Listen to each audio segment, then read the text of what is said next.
Príbeh, ktorý vám budem rozprávať, bude možno niekomu pripadať neuveriteľný. Pritom sa ale môže stať komukoľvek, napríklad aj vám. Jednoducho, rozhodli sme sa postaviť dom. Priatelia mi radili, aby som určite začal stavať z Itongu. Vraj práve pre ľudí, ako som ja, ponúka program Itong Dom. A naozaj, ľudia z firmy Itong mi so všetkým pomohli. S výberom projektu aj stavebnej firmy a ponúkli mi aj množstvo praktických služieb. Aké však bolo moje prekvapenie, keď som sa chcel nasťahovať. To si hádam robia dobrý deň. Muž v žltých monterkách bol ale neuveriteľne pokojný. Vraj stavať z Itongu znamená stavať jednoducho a rýchlo.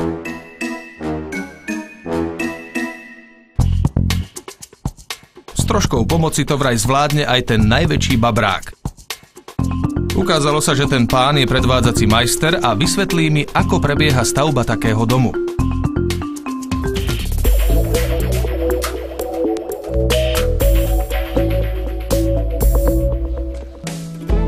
Príprava staveniska prebieha rovnako ako pri každej inej stavbe. Dôležité je správne vytýčenie a vyhlbenie základov, zhutnenie podkladu, uloženie armatúry a vybetónovanie základovej dosky do vodorovnej plochy. Samozrejme, nič sa nesmie podceniť, pretože dobre postavené základy ovplyvnia celú stavbu. Starostlivosť sa vyplatí a nepresnosti na začiatku stavby sa len ťažko vyrovnávajú. Keď sú základy dostatočne vyzreté, môžeme sa pustiť do murovania.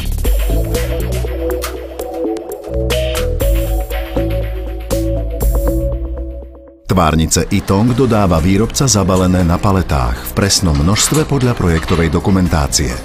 Výrobca pomôže s ich vyložením. Na požiadanie príde auto so špeciálnym C závesom. Potom je vyloženie nákladu rýchle a šetrné. Skôr ako položíme prvý rad tvárnic, musíme nataviť pásy izolačnej lepenky. Až neskôr na hydroizolačnú vrstvu nanesieme maltové lôžko pre murovanie.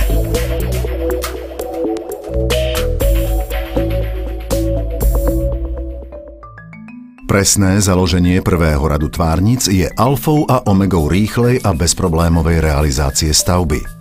V prípade záujmu prídu na stavbu aj predvádzací majstri, ktorí úplne zadarmo založia všetky rohy stavby. Najprv založíme tvárnice do rohov stavby. Ak nie sú základy ideálne rovné, začneme tvárnicou v najvyššom rohu. Tvárnicu uložíme celou plochou do vápenno-cementovej malty s hrúbkou 20 mm. Stabilizujeme ju poklepaním gumovým kladivom. Pritom kontrolujeme vodorovnosť tvárnice v obidvoch smeroch. Nivelačným prístrojom skontrolujeme výškové osadenie tvárnic vo všetkých rohoch. Natiahneme povrázok a môžeme murovať steny. Prvú vrstvu tvárnic založíme do vápenno-cementovej malty. Hrúbka malty sa mení v závislosti od nerovnosti základov. V rohoch spojíme tvárnice tenkou vrstvou malty Itong. Úchopné kapsy, perá a drážky nám umožnia pohodlné a presné usadenie tvárnic bez ďalších korekcií. Tvárnice s perom a drážkou medzi sebou nevyplňame maltou. Ďalšie vrstvy tvárnic lepíme výhradne tenkou vrstvou lepiacej malty Itong. Pred jej nanášaním očistíme povrch tvárnic od prachu a nečistôt. Maltu nanášame vždy po celej ploche muriva. Vytvoríme presah pre tepelnú izoláciu základov. Na murovanie obvodových stien sú najvhodnejšie tvárnice Itong Lambda s hrúbkou 375 mm, ktoré už nie je potrebné dodatočne zatepľovať. Tepelno-izolačné vlastnosti materiálu Itong sú totiž vynikajúce. Použitie náradia Itong zjednoduší a zefektívni našu prácu. Dodržujeme správnu väzbu tvárnic. Nadbytočné profily jednoducho zarovnáme hoblíkom.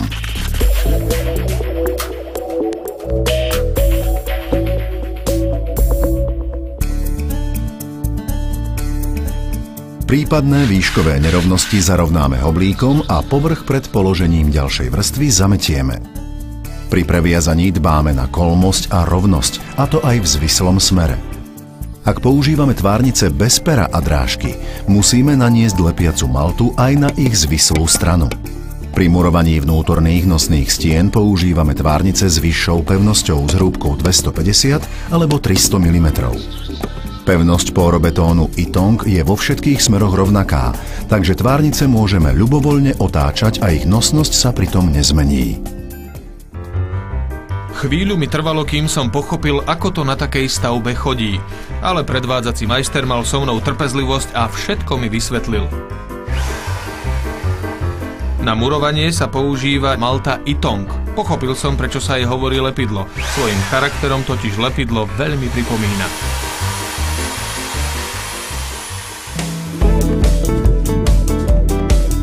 Príprava malty je veľmi jednoduchá. Na jej zamiešanie stačí bežná elektrická vrtačka, takže na stavbe sa zaobídeme aj bez miešačky. Malta sa nanáša v tenkých vrstvách a preto jej na celú stavbu v porovnaní s klasickou technológiou spotrebujeme veľmi malé množstvo.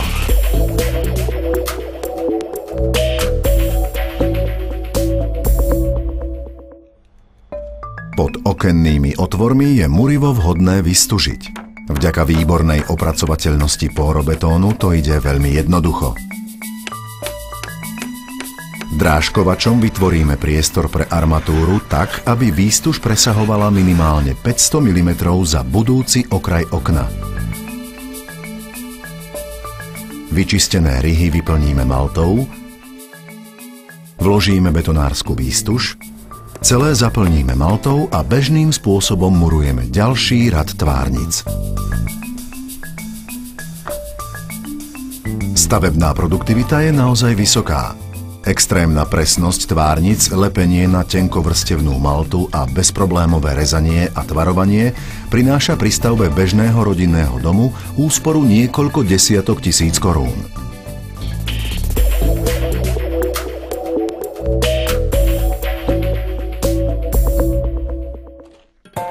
Jedinečnou výhodou tvárnic značky Ytong je ich jednoduchá opracovateľnosť. Výborne sa režú a veľmi jednoducho sa z nich môže vytvoriť akýkoľvek tvar. Jednoduché rezanie tvárnic do požadovaných rozmerov zlacňuje dodávku materiálu. To znamená, že nie je potrebné objednávať rôzne ďalšie tvárnice a špeciálne drahé prvky. Pri murovaní nevzniká takmer žiadny odpad materiálu. Na stavbe používame ochranné pracovné pomôcky, aj keď materiál Ytong nie je zdraviu škodlivý. Ytong sa vyrába z prírodných surovín, z kremičitého piesku, vápna a vody. Navyše samotné zdravotne nezávadné zloženie pórobetónu Ytong bráni vzniku a rastu plesní.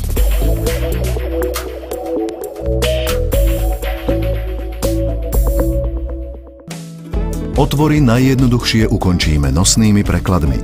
Vymeriame dĺžku uloženia a nanesieme lepiacu maltu v rovnakej hrúbke ako pri murovaní. Šípky nakreslené na preklade musia smerovať hore. Použitím prekladov Ytong minimalizujeme tepelné mosty a zjednotíme podklad pre povrchové úpravy. Nezabudneme skontrolovať správnosť uloženia v zvislom smere. Medzeru vyplníme murivom.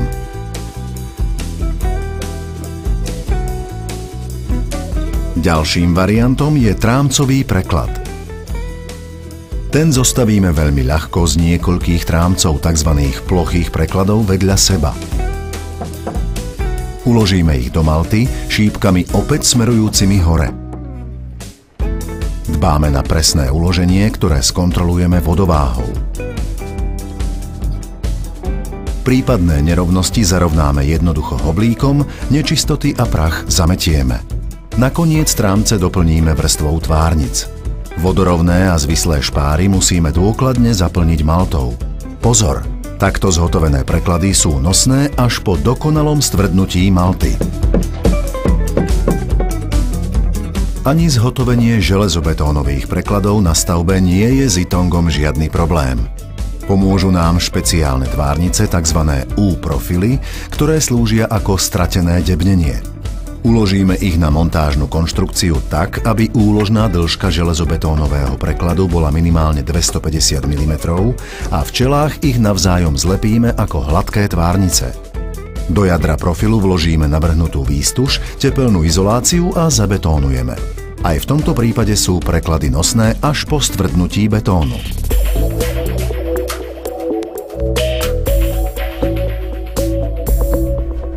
Stavba pokračovala naozaj veľmi rýchlo. Už sme mali dokonca schodisko. Vymyslel som si zakrivené schody. Výrobca vyrobil podľa výkresu atypické stupne a tie sme potom v priebehu niekoľkých hodín osadili na stavbe. Správne umiestnenie schodov zameriame nivelačným prístrojom. Nosnú podmurovku založíme na hydroizoláciu do vrstvy vápenno-cementovej malty. Schodiskové stupne sú vystúžené pórobetónové prvky, ktoré ukladáme na oboch koncoch do tenkovrstevnej murovacej malty. Prvý schodiskový stupeň osadíme vyššie o hrúbku podlahy.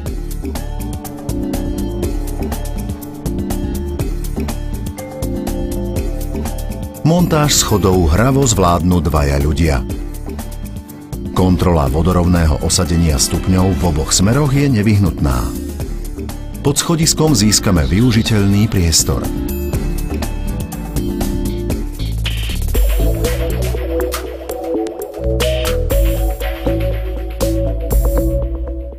Systémový strop Ytong zmontujeme jednoduchým spôsobom zo železobetónových nosníkov, na ktoré položíme pórobetónové stropné vložky.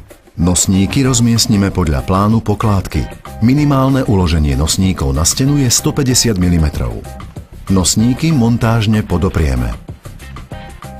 Položením prvého radu stropných vložiek skorigujeme rozostupy nosníkov. Ich položenie je veľmi jednoduché a rýchle. Hornú časť dosky vystužíme navrhnutou betonárskou sieťou. Po obvode stropnej konštrukcie do medzery medzi stropné vložky a vencové tvárnice vložíme výstuž venca.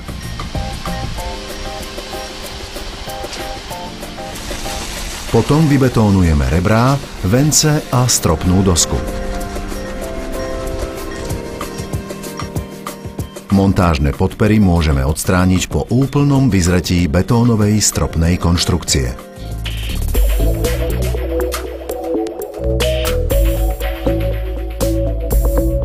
Tvárnice v podkroví založíme rovnakým spôsobom ako v prízemí. Pre zhotovenie železobetónového venca pod pomúrnicu použijeme U-profily. Lepíme ich tenkovrstevnou murovacou maltou po celej podkladovej ploche aj na čelách. Výstuž urobíme opäť pomocou armatúrových košov. Vložíme izoláciu, kotevné prvky krovu a zabetónujeme.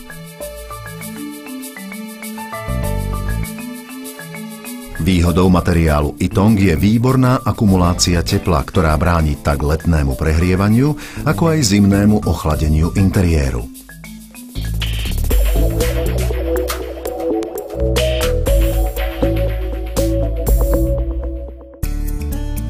Ak na priečky myslíme už pri murovaní nosného a obvodového muriva, do každej druhej ložnej špáry vložíme oceľovú spojku, ktorou budúcu priečku k murivu uchytíme.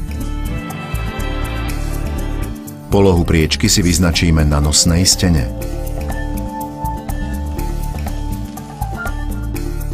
Vápenno-cementovú maltu pre prvý rad tvárnic položíme na hydroizoláciu.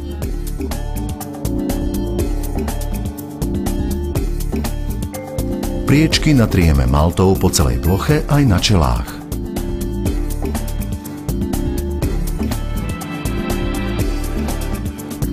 Spojky tiež dôkladne natrieme maltou a zamurujeme. Medzeru medzi priečkou a stropom nakoniec vyplníme penou.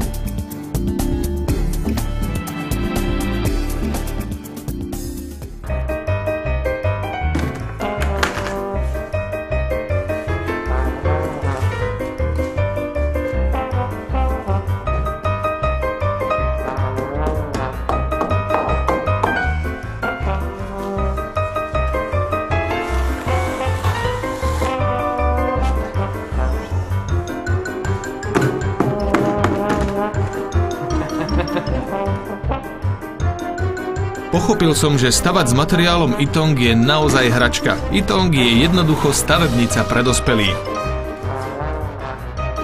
Z Ytongu sa muruje veľmi presne a s minimálnym množstvom odpadu. Navyše, tento materiál aj dýcha a vytvára zdravú klímu.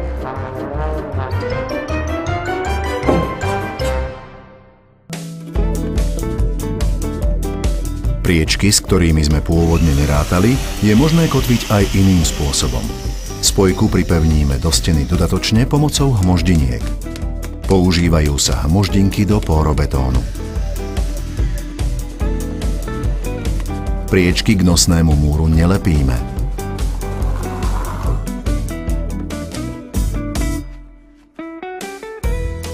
Vzniknutú dilatačnú medzeru vyplníme montážnou penou. Itong ponúka preklady aj pre dverové otvory v priečkach. Montáž prekladov je opäť jednoduchá, uložia sa iba do tenkovrstevnej malty. Práce spojené s dokončovaním stavby sú veľmi jednoduché a hlavne rýchle. Pomocou jednoduchých nástrojov si podľa potreby vytvoríme v murive otvory a drážky. Efektívnosť výstavby domu z tvárnic Itong je naozaj veľmi vysoká. Rodinný dom možno vymurovať za 14 dní.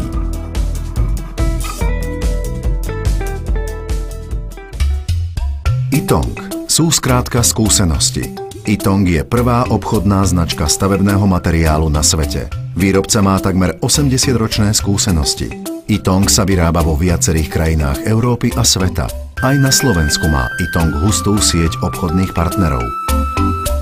Ročne sa v Slovenskej republike vyrobí viac ako 500 000 metrov kubických Itongu. Z toho viac ako polovica sa použije pri výstavbe rodinných domov. To je asi 3000 rodinných domov za rok.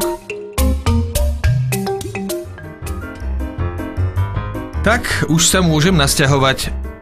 Itong je veľmi príjemný materiál s dobrými tepelnými vlastnosťami. Pre príjemný pocit pohodlia stačí dom vykurovať na nižšie teploty v porovnaní s inými stavbami.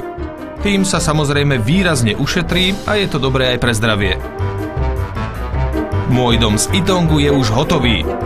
Na začiatku bola predstava, potom projekt a na záver hotový dom. Myslím, že sa nám tu bude dobre bývať.